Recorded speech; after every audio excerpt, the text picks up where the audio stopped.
Welcome into another edition of the JMU Sports News Podcast. I'm Bennett Conlon, joined by Jack Fitzpatrick. Jack, the Dukes have won a bowl game.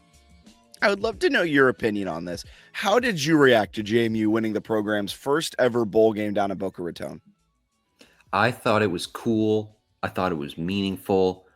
I think it's a kind of a step you have to check off before having college football playoff discussions. I feel like it's weird to be like, oh, we belong in the playoff. Which we were saying. Yeah, and you've never won a bowl game. Like, that feels like one they needed to just get out of the way. It's an accomplishment that's done. This was sort of the thing, too. Like, if Chesney didn't lead him to, some crazy season, there's always this at the end where, if you win the bowl game, that's something no other team has done. You check that box, 9-4, bowl win, Power 4 win, solid season. So I think this one meant a lot because it's the first. And I think because they got it, future bowl games like this will have significantly less meaning. Yeah, I mean, it was a nice consolation prize for not competing for the Sun Belt Championship in that Marshall game. It was a nice consolation prize for not competing in the Sun Belt Championship at the end of the year against Louisiana.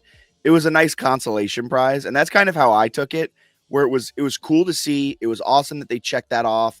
They got it done. They did it in a way that I don't think any of us were expecting a great second half performance after going up 7-0, then 14 quick points from Western Kentucky. I completely blanked there for a second from Western Kentucky. And then you put together a near perfect second half to win that game.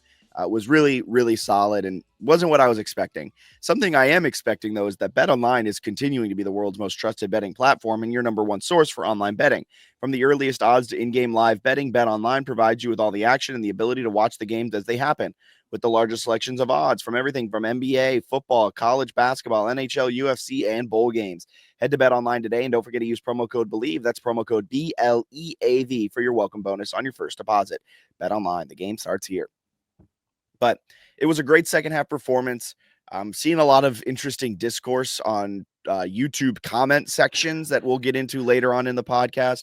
But overall, it was something that they had to do. And I think the bright point of it is that so far we're recording this on an interesting Friday recording. We don't typically do these, but a Friday recording on December 20th.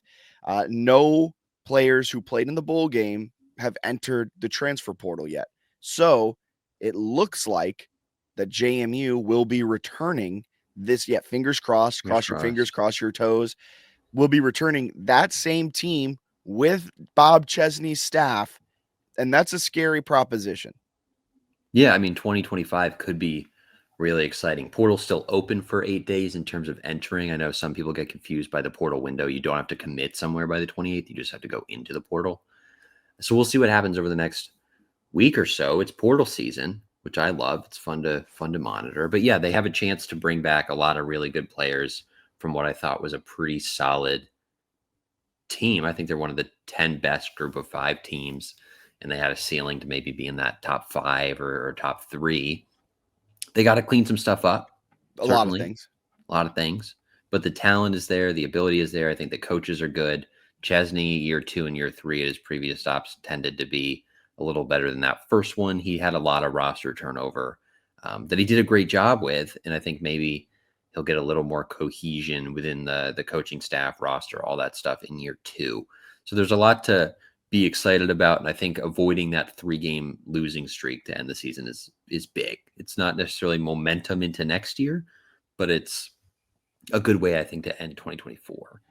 Yeah, 9-4 sounds a whole heck of a lot better than 8-5 with a 3-game losing streak. And if we were living in that timeline, it would have been a 10-point lead. No, sorry, a 14-point lead they blew, a 17-point lead they blew, and then taking an early 7-0 lead over Western Kentucky, which then they were unable to win that game as well. Would have been a tough way to kind of lose the final 3 games of the season. And that first half was really a microcosm of the entire season, right? That scoring drive looked effortless. Scoring drive looked like they were about to just put the clamps on Western Kentucky and just dominate that game. but it ended up where that was kind of the flash in the pan. And there was a lot of head scratching decisions. George Pettaway probably didn't get as many runs that we were necessarily expecting in that first half. Felt like JMU was hitting their head against the wall repeatedly. A 3rd and 6 designed run right up the middle to gain like 3 yards and then not go for it on 4th down late in that first half, I think left a lot of fans very upset.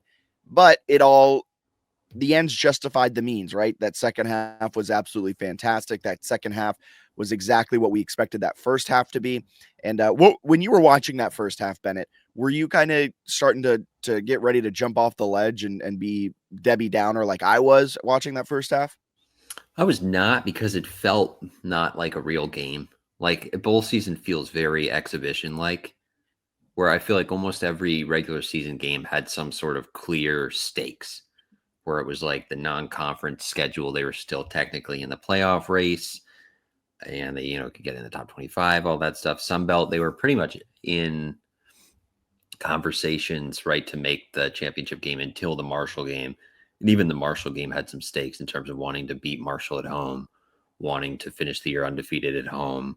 It would have given you a chance for 10 wins in the bowl. So I don't know, like this, I didn't feel like a huge game. Like, I think it's good that they got it and good for the program, but it wasn't ever a point where I was like nervous or viewing this like the same I have a regular season game. And I thought they stuck with their plan really well, which was like run the ball, play good defense, and then let Billy just manage the game. And he did. In the second half, I thought he gained confidence and played a little bit better. The receivers also didn't help him a lot in the first half. There were some drops on like some pretty nice throws throughout the first half, deep balls too. Imagine if that OD Marion Dollison catch happened in the first half, would have likely been a touchdown. I mean, he had a good 2 steps on the defensive back. If he's just able to haul that in, that's at least a huge gain, potentially a huge gain plus a touchdown. The Cam Ross, some people would say that ball let him out of bounds. I think Billy put that in like the one spot the ball had to be in. And Cam Ross probably, if you asked him today, probably would say that that was a perfect pass that he should have brought in.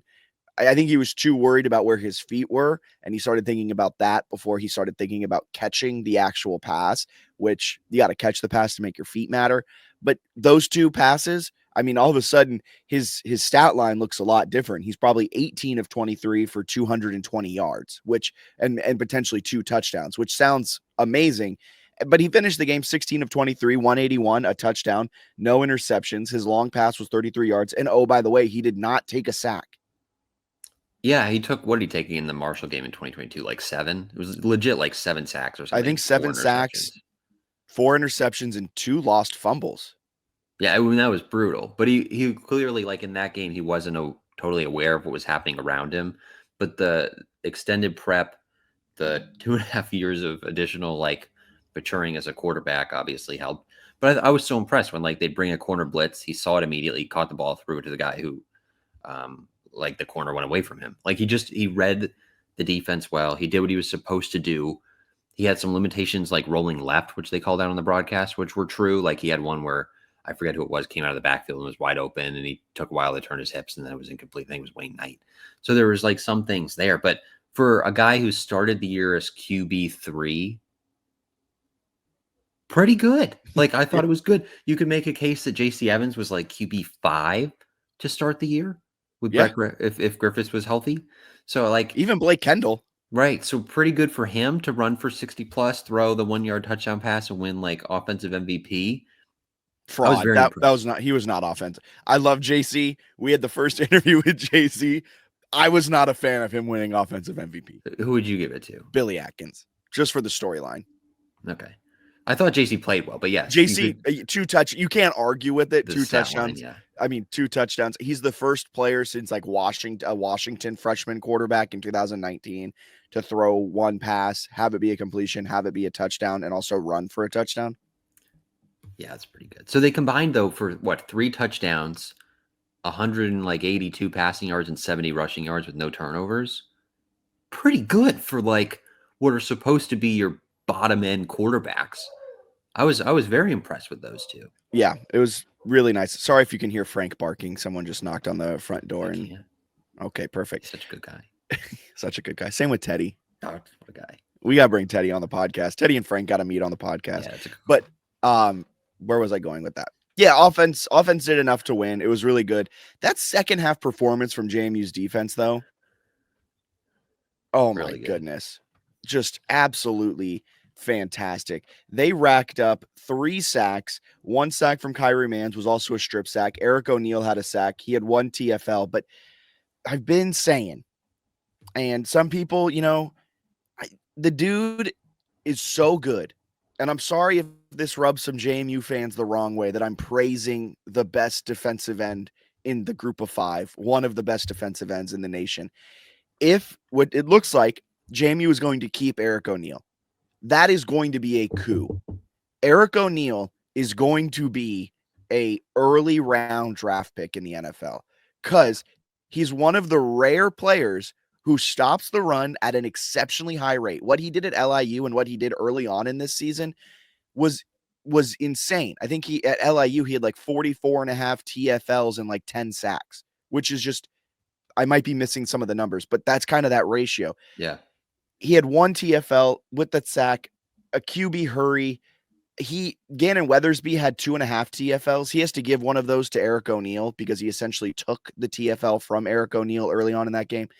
Got to give him his flowers because you look at that two solo tackles every single play. And I urge you next season, if you're listening to this podcast, don't watch the quarterback of the opposing team.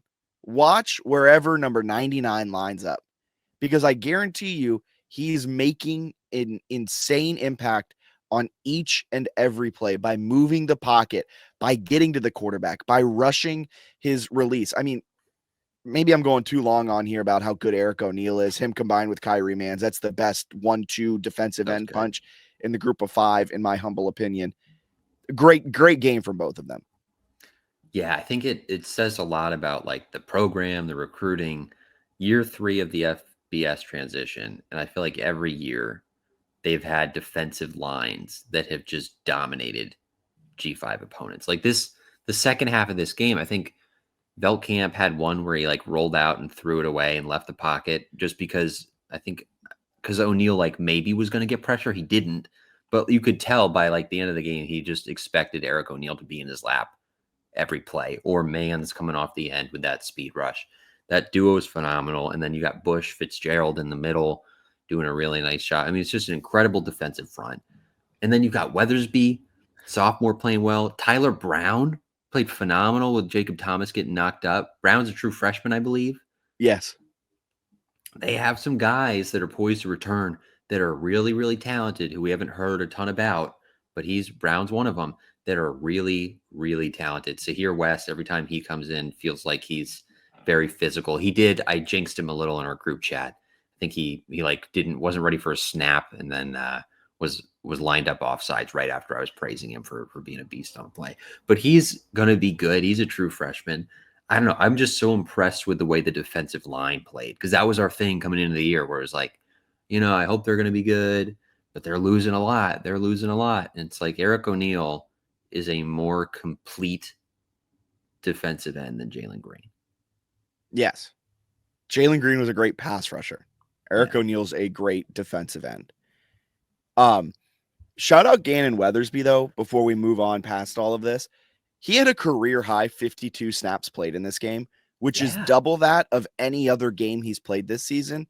And that kind of surprised me because I was expecting, Jacob Dobbs to have maybe more of a role, take back that linebacking core, and him and Trent Hendrick play the majority of the snaps. Gannon Weathersby played 52 snaps. He was looking really solid out there. Two tackles. I mentioned it. He should give one of those TFLs to Eric O'Neill, but he finishes with 2.5, half a sack, a fumble recovery as well. Gannon Weathersby was everywhere. Great to see that. And number 17, he might fill that void that's going to be left by Jacob Dobbs due to graduation. Yeah, or Ray he Scott. reminds me. Yeah, he has sort of that vibe of like a Jalen Walker where he's a little more like he's lighter. I think he's closer to 200 or 210 or whatever, but he flies. Like he's really fast. And they were doing some interesting stuff with there was one play, it was a Western Kentucky touchdown on like that third down. But they had originally Weathersby was lined up at safety on that play, and then he ended up switching, he ended up moving closer to the line, and then Trent Hendrick dropped to safety, which is why Trent Hendrick is delivering very hard hit in the back of the end zone on like 3rd and 10 from the 20, which at the time was a little confusing. But if you go back and watch it, he's lined up at safety there. I don't know I what the love end result. I love Lyle Hemphill defense. I know the end result doesn't work Yeah. out in that You game, might but be like rethinking that next year, but he's an insane man to go, you know what I'm going to do? I'm going to show my linebacker as a safety. They'll, who knows what they're going to think there. And then I'm going to bring him in, and then I'm actually going to drop another linebacker to safety. Like, what? it was crazy, but he delivered a nice hit. That was a heck of a catch to go through that. But no, I was impressed with the linebackers that have eligibility to return. Like they have so many guys in this game. It's like that guy can come back, that guy can come back, that guy can come back. That were just dominating what's a pretty competitive Western Kentucky team outside of when they play like Alabama. But I do have to say, also one more shout out on the defensive side, Chris Sheeran. that guy's so good. Didn't get enough flowers throughout the season because he graded out at now as the second best defensive player on JMU's defense, behind only Eric O'Neill. He was a star this year. He did exactly what was asked from him each and every week. And Chris Sheeran, I feel like he was kind of the unsung hero of that defense. Didn't get enough love. I don't think we brought up his name near enough. But each play, each game, he was making an impact on the game. And I just want to bring it up here because he had a great bowl game. He had a great season. And hopefully he lands and gets a shot in the NFL somewhere. It's almost impossible to watch a defensive back throughout an entire season. And I feel like we said that about every JMU defensive back where like at one point this year, we're like, oh, they just got cooked. Like I think that happened to literally every defensive back except for Chris Sheeran. There was never a time where I was like, oh, Chris Sheeran got cooked. It was always like, oh, there he is, like in the perfect spot every time, making the tackle, doing what he's supposed to do. Like Spence had 5 interceptions and was like, I think second team All-American by some places. But there were some times this year where it's like, oh, Terrence Spence just got cooked. Never said that about Chris Sheeran. Never once did he get cooked. Jacob Thomas every now and then, rarely, but occasionally would get cooked. Chauncey Logan had his fair share of getting cooked. They all played well, had good seasons, but like Chris Sheeran never gets cooked, which is just the best thing you can say about a DB in 2024. Exactly. And he was a huge portal pickup in that second transfer portal window when they decided they had a little bit too much youth at that position. They needed to go out and pick up a few guys in the transfer portal to maybe give KJ Flo, Chase Regan a little bit more time to develop. Both of them developed exceptionally well this season. And the play of Chris Sheeran, the play of Ray Williams at times was really solid. The guys they went out and got in that portal. So that brings us to a quick transfer portal update. No JMU players have entered the portal since the bowl game. Still, the only 2 massive losses are Jesse Ramil, who's going to Mississippi State, and Daryl Dengwai, who's going to Rutgers. So an SEC transfer, a Big Ten transfer. Good stuff for those 2. Bummer that they won't be playing at JMU next year. I wish them nothing but the best. And then a few other kind of depth pieces have entered the portal in Camarion Baldwin, Eric Harris, Curtis Lofton, Maxwell Moss. But they weren't getting extreme play time. Will be a bummer for my college football playoff dynasty because Maxwell Moss did turn into my wide receiver 1. So did I have high expectations for him? Yes, I did. But with all that being said, portal hasn't hit JMU too hard, and they've added 2 key guys as well. Yeah, they added our guy, Lexington Matthews, which I think underrated here. I was talking to Caroline about this. Is his just real name better than the nickname? Lexington Matthews is a great name. Ooh, this is a good take. Yeah. Lexington That is a really good name. Lexington right? is an underrated name. Yeah. Lexington Matthews for a punter too. A 6'5" punter, mind you. He was also tweeting clips of him like punting during the bowl, and I was like, this guy just loves ball. This guy loves punting. Well, when we talked to him, you can find that full interview over on our YouTube. Yeah. Some great stuff. He loves ball, loves talking ball because he was getting his car fixed up, and he's like, I got time for this. I will make sure we have this interview. He's a great guy. Then I asked him, I was like, you're 6'5", dude. How'd you pick up punting? And he was like, I played soccer, and I realized that wasn't going anywhere, so I just wanted to start punting. And if you like read his tweets and things like that, it's just like, I'm going to be great. And I'm like, I love a wide receiver mindset in a punter.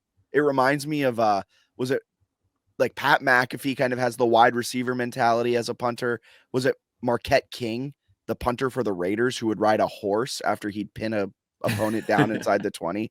I mean, I hope we see some great celebrations from Chick-fil-A.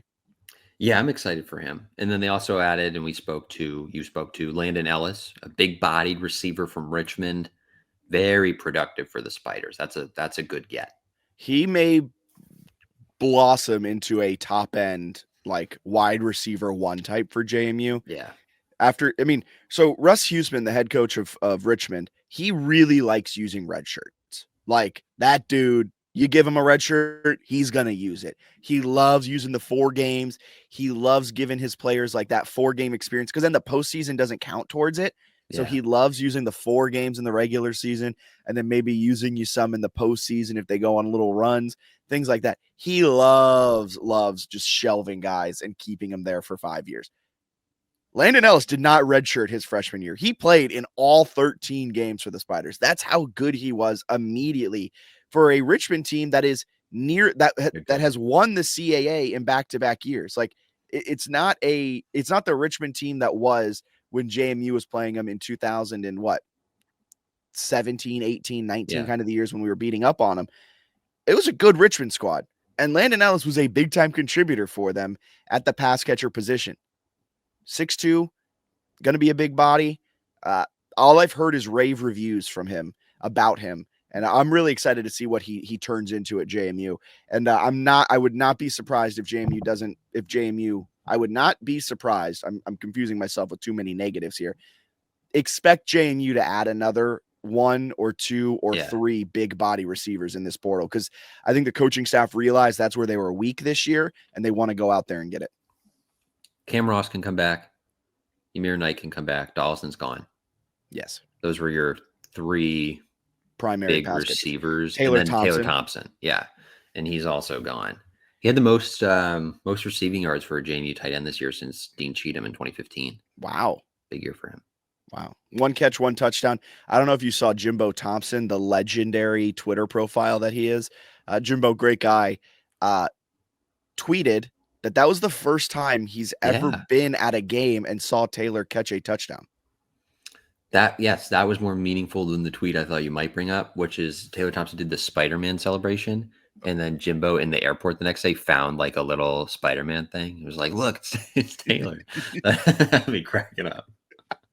He's really good at Twitter. I mean, that is a top tier account. If you don't follow Jimbo Thompson, I hope he sticks around and continues tweeting about JMU next year. What a guy. I mean, he's still tight with some Charlotte people, so I hope he stays tight with some JMU people. Yeah, absolutely. Other transfer portal updates, they're continuing to offer a ton of players. Yeah. They offered a Louisville running back yesterday? Yeah, he'll be on campus. I guess like 24/7 and On3 reported that, and I'm blanking on his name, but we'll have to look that up. Louisville running back. We're finding it, folks. Don't worry. Maurice Turner. Pretty productive for them. They didn't give him many carries. He never had more than 65 carries over the last few years there, but he averaged 4.8 yards per carry, broke off some nice runs, was a good receiving threat as well. He will be on campus today, as we record, and Saturday. They have a ton of visits, which makes sense. A ton of visits lined up for this weekend. I don't know if they'll have as many the weekend after Christmas, maybe. But I would expect the next few weekends to be very visit heavy. So they've got him coming. Who else? I thought we had somebody else. The Charlotte defensive end. Is he coming this weekend or later? Yes, he's coming this weekend as well. Okay. I can't pronounce his name. It's like Licata Dupree or something. Yes. Yeah. So they've got some guys that'll be on campus, some really good players. I'm still keeping an eye out for the Sluka because he visited Liberty, he visited Memphis. It's like, okay, you've basically gone through sort of those G5 power visits, except for JMU and Tulane. Those are kind of, and Tulane's not in the market for a quarterback anymore. They got TJ Finley, but they're going to start Finley. I mean, I don't know. I mean, he was an all Sun Belt caliber player 2 years ago. He was a backup at Western Kentucky. Oh man, that'd be tough for them. But yeah, he's probably not going to go there. Finley's also there, but he went to Memphis, went to Liberty. That would be a bummer to have to play Sluka. Objectively, would be funny though. It would be fun. Yeah, it'd be the questions for Chesney if like he lost to Liberty with his old quarterback. It'd be like, what are you doing, dude? Why didn't you get him? Yeah. Like he goes out and like randomly throws for 300 yards. Why? So that'll be an interesting one. And we say this, of course, because Alonzo Barnett has the large knee brace and seemed to have, well, he did have surgery, but some sort of large, important, meaningful surgery on his right knee. Yeah, we'll see how that all unfolds. I think you got to add at least one portal quarterback, starting quality Yeah, portal I think so quarterback, too. because if I mean, with an injury like that, a surgery like that, I'm not expecting him to be ready for spring ball, like full go contact ready for spring ball. I'm just having flashbacks now to Tyshawn Wyatt, who didn't play in the bowl game. And like, he had a, granted, his injury was a lot worse than what I think Alonzo has. It was a full torn quad muscle off the bone, which, like, yeah, that makes sense why you missed It's a not year. good. Yeah, you definitely don't want that. Not good. So, but still, whatever it is that requires a surgery and a huge brace and 2 crutches like that. I saw some JMU fans like sleuthing on the hype video that JMU posted pregame. They're like, he's putting weight on the leg. It can't be that bad. And I'm like, wow, we've really come a long way from wanting to bench Barnett to now hoping that his major surgery isn't that major so that he's able to play in spring ball. Also, like he's putting a lot of weight on it while using his crutches. It's like, right, but that's not quite the same as like gripping a football and scrambling out of the pocket With like a 300-pound man running Yeah. So 18 miles an hour at your leg. I'm getting some Cam Rising stuff with Utah, right? Where he had some knee stuff, I think, and they were like, "Oh, he'll be ready," and they just kept saying that all year to the point where he took a whole red shirt. So like that's probably a possibility in this era that he could sit a year. I don't know, or at least at the very least, I think they would want him in a competition in August. So I would Yeah. expect them, especially if like Billy leaves. We haven't actually seen JC Evans throw a pass, and I know that like the jump pass, they have running backs throw that pass a lot. So like we haven't seen JC Evans catch a football in a game, drop back and throw a pass over like whatever that was, A yard. 6 air yards. I guess, yeah, 6 air yards. So so like until we see that, it's hard to be like, yeah, I think we can go to the playoff with him as the quarterback. I think he should probably have some sort of role next year as a runner, JC, because like the man can run. It is huge. And so like I would like to he see is a that. quarterback. So like putting him Yeah. in, like they like the second they start like putting all 11 guys in the box, then you have him pass it. Yeah. Which is essentially what they did in that game. Like they waited. Although I had a funny reaction yesterday. So Billy Atkins joined Border to Border with Matt Josephs on ESPN Richmond yesterday. And he said JC called that play. Was it a run design and he wanted to? It was a run design and he checked out of it to a pass. So JC at the line adjusted to that play. And my reaction to it was, because the whole time we were sitting there like, can you just throw a pass for JC? Can we just wanted see to him get a pass in? Well, it was just funny because then we're sitting there and I was like, so Dean Kennedy didn't call that play. So Dean Kennedy only wanted him to run. Interesting. The one good play call for JC Evans was called by JC Evans. Very interesting here. In fairness, if he runs that ball, I think it's a touchdown. Yeah. Like just an unnecessary check. That was my thought when that play happened, was like you just because right after, before that it was like 3rd and 5, Joby Wildcat for like 4.5, 4th and 1, Joby Wildcat for like 6. And then they brought JC Evans in. And I thought, okay, JC Wildcat for a touchdown. And he threw it and it was cool and cute, but it was also like, probably didn't need to. Yeah, probably not. But he finishes with a rushing touchdown and a passing touchdown. He wanted 1 MVP. for 1 Yeah, for he's 1 like, yard.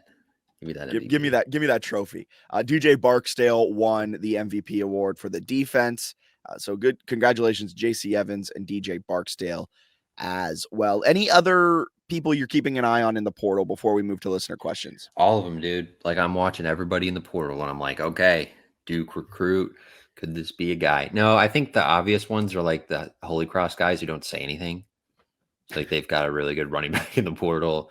They've got a safety who posted that he was offered from JMU and he posted the offer while having a photo of him in a black JMU jersey, which is like, oh, so you were offered and also like already visited.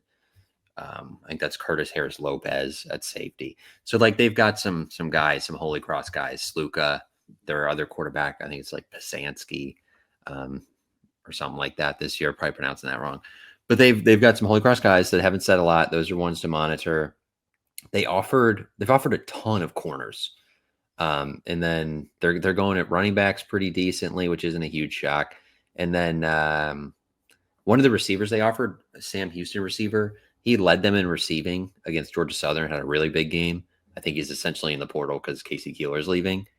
Just proving himself against Sunbelt teams and G5 teams all year. Like, those are the kind of guys that I Might look be going at. to Temple. Is he looking at maybe, but Temple stinks. Yeah, but Casey Keeler went. Maybe. Or if he wants to go to the college football playoff and beat up on Georgia Southern for a second, he should go to Boise State. Yeah, you're right. That's well, they don't have Georgia Southern next year in their schedule. Oh, that's true. Good point. I don't know if that's actually true. I don't know if they had a home and home or what the deal was. You're just shooting from the hip, hoping something hits. But he's a good one. They've offered a ton of guys, so I'm keeping my eye on everybody. Okay.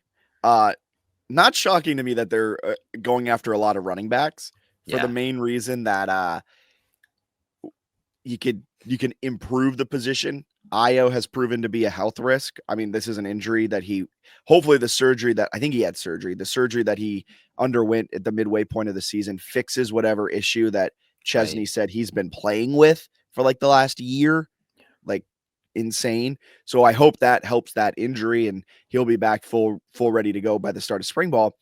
But George Pettaway is great. Not a guarantee he stays, because not only does the transfer portal close in 8 days, it reopens after spring ball. And that's when some of the ones that hurt the most happen. Yeah, that's when they really get you, those P4s, when they start sniffing around again. They up those offers. D'Angelo Pons. That's when he left. So maybe you go out, you kind of just bolster that room.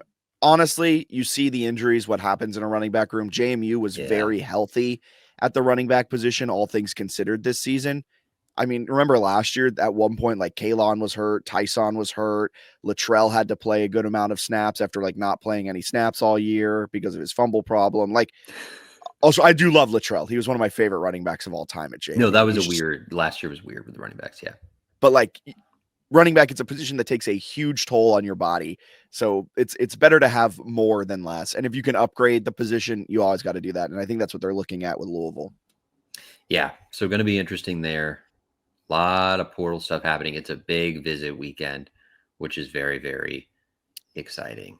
Keep it locked to @DukesRecruits on Twitter for all the latest updates in the transfer portal. We're keeping it locked with who's being offered, who's visiting, everything like that. And you can also keep it locked to our YouTube channel. If you're watching on YouTube, just go ahead and hit subscribe. You can probably scroll down a little bit on the right, left, wherever it is on your screen, and you can check out our Dukes Recruits interviews. Those will be happening as we have more recruits come in, and as we set those up, you can find it right here on our YouTube page. And you can you'll never miss any transfer portal news.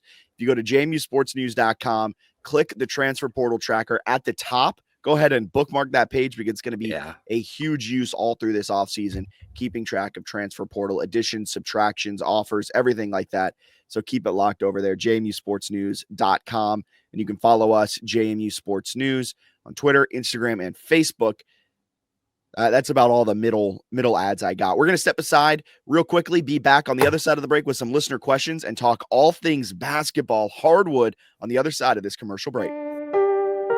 Check out To the House with JMU Hall of Famer Delvin Joyce. To the House drops every Monday, and it's bringing you the best content around JMU football. Delvin gives his takes and his insights on everything happening around JMU football. To the House, new episodes drop every Monday. Subscribe to the JMU Sports News Network to never miss an episode. Welcome back into the JMU Sports News podcast. It is currently snowing in Bennett's location, his undisclosed lair. It is now snowing. It's not snowing in my underground dungeon here in Richmond, Virginia. Wow. We're going to go to some listener questions now. First up, it's everyone's favorite question asker, Daniel Merriman, who I've heard is back in the States. So be on the lookout for any potential Daniel content that may be coming. Come on, Daniel. Does JC have a legitimate chance to compete next year for consistent reps? Well, I guess I like the way he worded this. He did word that well. I think it's telling that he hasn't thrown like a real pass. I think he has the chance to compete for consistent reps. Like, I think there will be running packages for him. Yeah. If And he blossoms as a passer, then sure. yeah. Daniel also asked, and I like this one, give Chesney a grade through 12 months of his tenure. B minus. I was going to go C plus. Okay. Yeah. Reasoning? I thought he cooked in the portal, like really good to get the team together. I thought the overall results were good. I also thought the schedule was crazy soft. And given the fact that they started 4-0 and blew a bunch of double digit leads, hard for me to give him like a B plus or an A. Because it could have, it probably should have been at least a 10-win season, to be honest with you, though after the way they started. Yeah. I mean, if you look at his transfer portal, his roster management, A plus. Yeah. Game management, at times D plus. We'll send that out to about a C plus B minus range, with the potential to be an A next year very easily if you can pull out some big wins. And you got Washington State coming to your place. That could be a big win. They're without a coach, without a quarterback. I mean, all of a sudden you're looking at Washington State, and it feels like JMU has kind of lucked out these last few years with their P4 opponents, a bad UVA team, a UNC squad that had a Mac Brown halfway out the door already. And now you're getting a Washington State team. I guess they're not really P4. They're kind of P4. They feel more P4 than the average. G5. Yeah. But getting a good draw. Dan Miller, want to be your bad. I got to see a fair amount of JC during the bowl. Will he be the starter next season? If so, how many times will we run him up the middle for only 2 yards each game? I don't think he'll be the starter. I think the other thing is like that's hard once they kind of know what's happening defensively. So like you can only do that the power QB so many times. Run but left, I still thought like right. he was mostly successful. You just got to give him a chance to throw it, to spread people out, to keep them on their toes. Yeah. Duke Dog asked, at Duke Dog's burner, any concerns on the amount of running backs getting offers? Could this mean a late portal entry by one of the top four, Io, Petaway, Wayne Knight, or Joby Mallory? I do have a funny story about Joby. Annie Roos, the JMU watch party in Richmond. Yeah. I got the whole bar to just be like, why isn't Joby running? So the Joby propaganda is still ongoing. Wayne Knight would be in the backfield and be like, why isn't Joby in? It's 3rd and 1. Put Joby in. And everyone would be like, I agree. I'm like, they did have a few weird where they line up 3rd and 1 with a Petaway or Knight, and it's like, if only you had a 240-pound tank. There was one, was it 4th and 1 when he lost yardage on the run? And I was like, I did point out to everyone at the bar, I was like, that's the first time all season that he's had a negative run. Offensive line problem. It's not a Joby problem. Any concern? I don't think there's any concern on the amount of running backs getting offers. You have those 4. If you can upgrade potentially at some of those positions, you got to do it. And Io does have the medical question around it. George Petaway, he is a P4 talent. He is an extremely talented running back. Great that JMU is seemingly keeping him. He will be an all Sun Belt caliber player. He is that good. But you never know if he's going to enter the portal late, something like that. So why not bring in a 5th? Why not bring in a 6th too? I mean, yeah. I mean, at one point this season, they played Io, Petaway, Knight, Purdy, and Mallory all in the same game. It's also like, it's a business, man. So like if you're Bob Chesney, like chances are you're not trying to be a JMU lifer. Like we talked about how the spring portal can screw you. Not a bad idea to have an extra back, because like, yeah, if Petaway in the spring is like, you know what, I actually want to take a large paycheck from somewhere else, then it's okay, because you can do that because you have another running back. But yeah, he likes having 5 or 6 good running backs, which is fine with me, man. The more like, that's good. I just have so many flashbacks. Signetti era just felt like every year there'd be a game where you're down to your running back 4, and you're just running back 4 like was a big drop off, where now it's not as much. Yeah. Salim Khan asks, seems like the game plan and the way we won that bowl game is what we should have done with App and Marshall. Should Billy Atkins have been starting sooner when AB3 was shitting the bed? All right, I'm gonna step in before Bennett talks on this one. Salim, no. Billy Atkins was great. Awesome. He didn't throw for 200 yards. He only had a touchdown. And I know what I was saying earlier. If those drops didn't happen, he would have had over 200 yards. But they did happen. And look, they only ran that ball so effectively because Western Kentucky's defense can't stop a nosebleed. Thank you. Like, Billy is a great quarterback 2, great quarterback 3. And I'm not trying to disparage him, but when you bring up takes like this, it forces me to almost have to put him down to prop AB3 up because AB3 is a good quarterback. There's a reason AB3 won the starting job twice out of camp. Twice. Under 2 different coaches. It's because he's a damn good football player. No, Billy Atkins should not have been playing. Should they have run the ball more? The first part of your question, Salim, and I'm sorry for coming after you. I've just seen this a lot. First part of your question, that game plan, maybe that's what they should have gone to in the second half against App State and Marshall if they could have run it effectively. But there was no offense to be had in either one of those games, whether through the air or on the ground. The play calling just got stale and they couldn't move the football. That doesn't have anything to do with who the quarterback was, whether it was Billy Atkins or AB3. No, Billy Atkins should not have been starting sooner. Billy Atkins started exactly when he needed to. Billy Atkins brought the program their first program bowl win. He was excellent. I thank him. He should never buy another beer in Harrisonburg. He should be thought of as this folk hero for JMU football.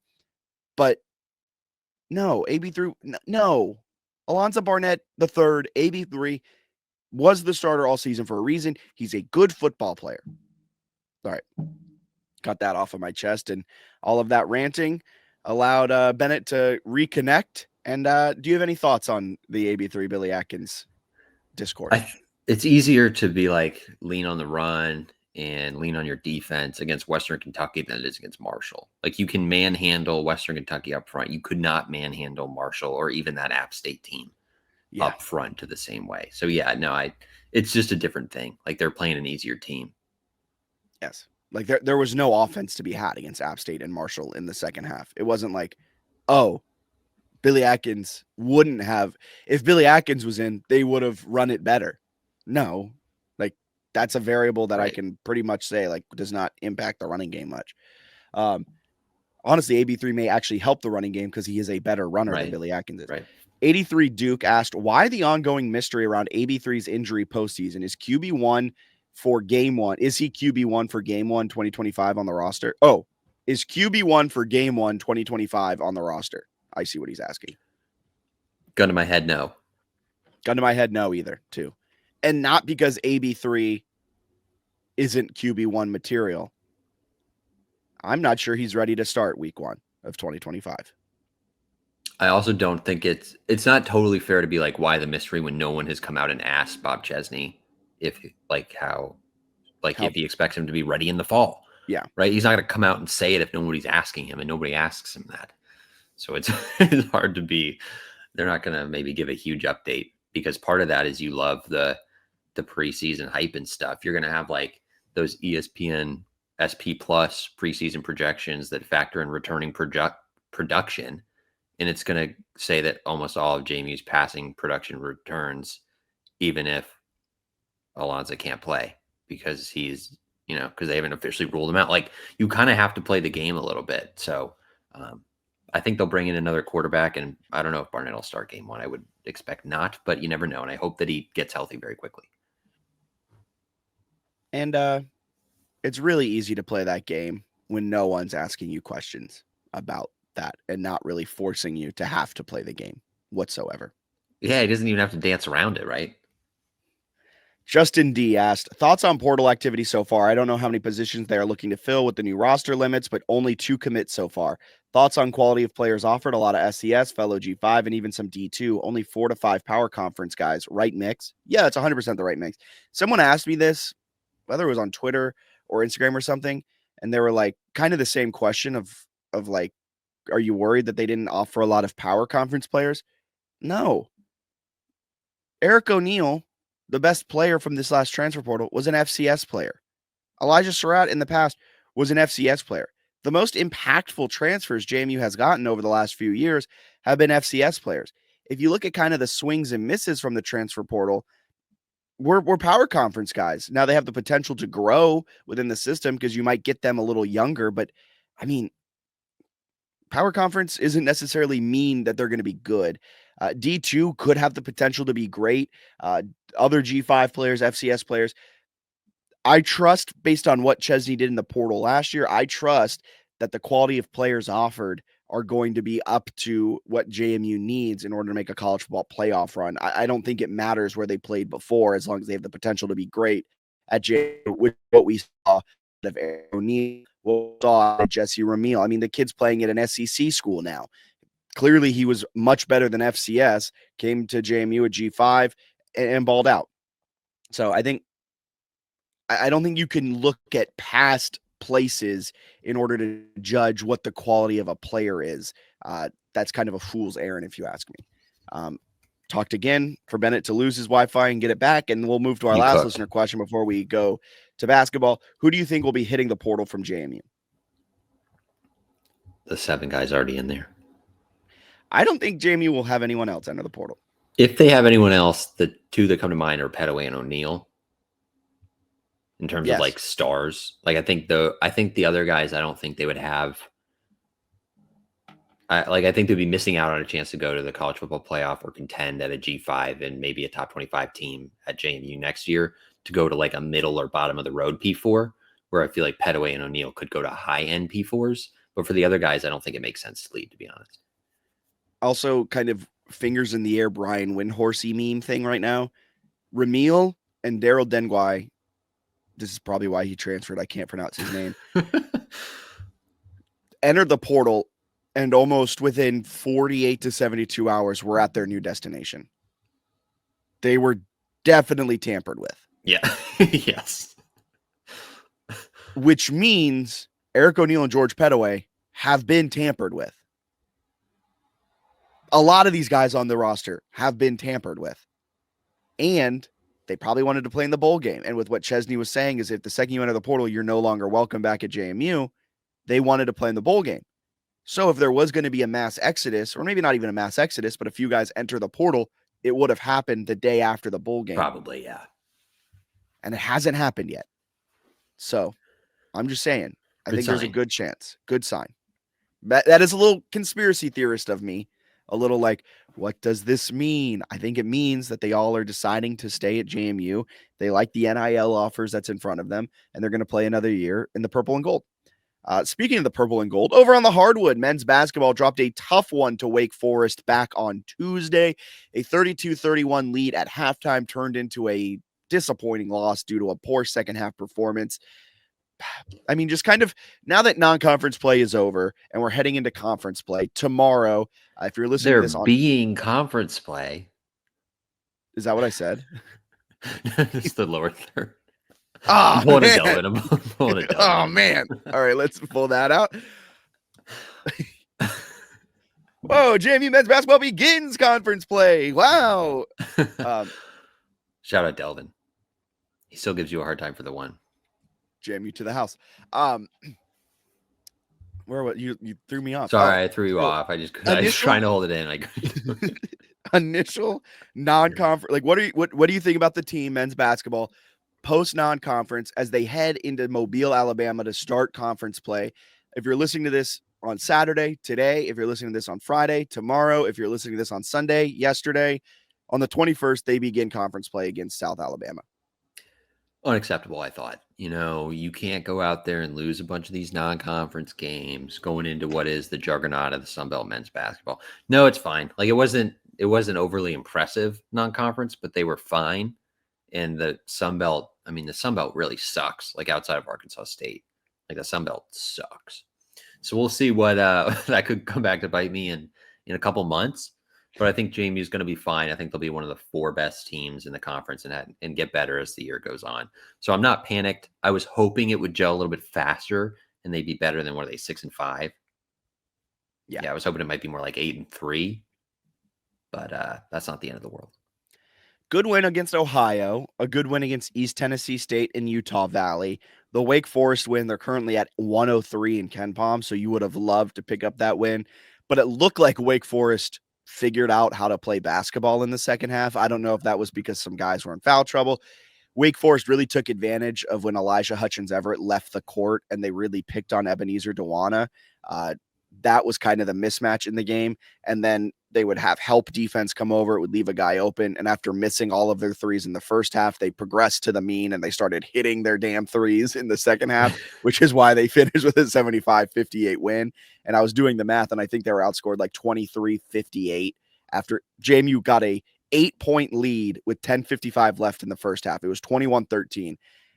And then from there, they were outscored by whatever. Then that final score is that 75-58, outscored by a lot. Their offense kind of went cold.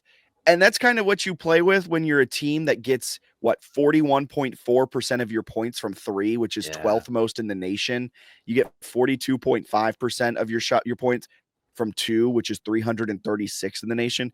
You're a live by the three, die by the three type of team that plays great defense. You're a 3-and-D defense. But Wake Forest shot like 50% from the floor when you're coming off of 2 games holding an opponent under 35% from the floor. Like, you're going to need good defense if your three's not falling. If your three's falling, you're still going to need good defense. And that's just not what happened at Wake. And I think we're going to see some games like that in conference play where the threes just aren't falling, and it's going to be really head scratching. But South Alabama is a team that allows some of the most threes in the entire nation. So it's a great matchup for JMU. Can't have a George Mason type performance. You got to hit your shots. But yeah, like you said, I think conference play, they'll kind of just steamroll their way through everything. Yeah, let's let them develop throughout the year. They're a team you should be patient with for sure. I think they'll be a top 2 seed in the Sun Belt too. That's quite doable. Because the only real competition kind of got Troy, kind of got Texas State, but really Arkansas State's the big guy in the conference right now. Yeah, Arkansas State should probably be the, season ended now or whatever. They're a very good NCAA tournament representative. Yeah, 107 in KenPom right now. JMU's the 4th team in KenPom behind Arkansas State, Troy, and Texas State. Let's get after it. They'll be back home on the 29th against the vaunted Midway, whatever their mascot is. Midway mascots, man. That's going to... think I might pull a Doug Gottlieb and call them Nobody U. No, I won't do that. They're not Nobody U. They got some bodies. As Bennett freezes, we'll jump on over to women's basketball. They fell yesterday in Raleigh, North Carolina against the NC State Wolfpack. They are now 8-4 on the season. Their losses are to number 6 Notre Dame, number 4 Texas, and number 21 NC State, with an overtime 2-point loss thrown in there in the St. Pete Showcase against Northern Arizona, a top-end mid-major team in the women's basketball game. So, I mean, a solid 8-4 start to the year, and they're going to begin conference play on the 29th. It's a doubleheader. The men play Midway, the women play Troy to begin Sun Belt play, and then they're into the thick of the Sun Belt Conference. Their only non-conference game the rest of the way out is the MAC Sun Belt Challenge game. So, I mean, this team will probably just steamroll. I mean, maybe I shouldn't be so definitive with it. They will be a top-end Sun Belt team. This team showed flashes of greatness. They have the best player in the Sun Belt, Peyton McDaniel. They have the best 6th man coming off the bench in Rose Scott. This team's gelling well. They should be able to win a lot of Sun Belt games. I mean, I'm excited to watch them continue it out. Their next game, December 29th, at home against Troy in a doubleheader as the men take on Midway. The women will then take on Troy at 2 p.m. inside of the Atlantic Union Bank Center. So, as Bennett's Wi-Fi craps out at the end, we'll wrap it up here. Thank you so much for tuning into the JMU Sports News Podcast presented by Bet Online. You can find more content over on our YouTube. Just hit subscribe on our YouTube page. Type in JMU Sports News Network, and it'll pop up. You can watch the full video podcast version of this, a full video podcast version of To the House, and exclusive YouTube content like our interviews with Lexington Kick-Fil-A Matthews and Landon Ellis. Will continue having new transfer interviews as more commit here throughout this offseason. So you do not want to miss any of that over on our YouTube, JMU Sports News Network. Be sure to like, rate, and subscribe over there. And if you're listening, we're available on any podcast platform, any of the good podcast platforms. And be sure to subscribe and rate us 5 stars there. Thank you so much for tuning in. If you like the content, check out more of it at jmusportsnews.com. And you can buy us a coffee at buymeacoffee.com JMU Sports News. You guys have a wonderful rest of your day. Duke's in action tomorrow, the 21st in Mobile, Alabama. Women begin Sun Belt Conference play on the 29th. We're turning our attention to the hardwood now. We're fully into it. Have a wonderful rest of your day.